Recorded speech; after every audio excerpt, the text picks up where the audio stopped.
Well, this manifesto seems to begin with information about the author's upbringing. Again, we cannot independently confirm that Dylann Roof is actually the author of this manifesto, but I want to read to you how this starts off. It says, "I was not raised in a racist home or environment. Living in the South, almost every white person has a small amount of racial awareness simply because of the numbers of Negroes in this part of the country.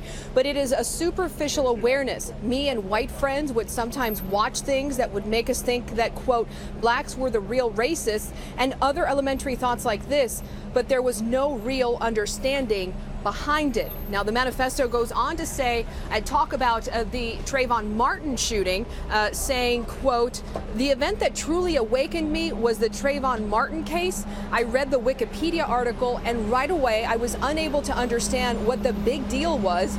It was obvious that Zimmerman was in the right, but more importantly, this prompted me to type in the words black on white crime into Google, and I have never been the same since that day."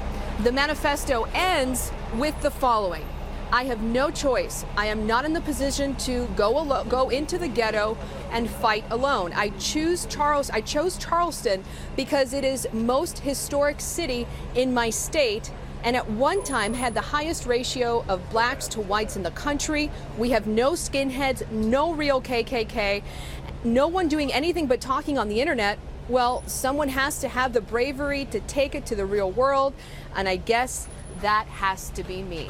Frederica? So, Alina, give us an idea of what is going into determining whether he was the author of this, whether it's someone else or some other group writing this in his vein.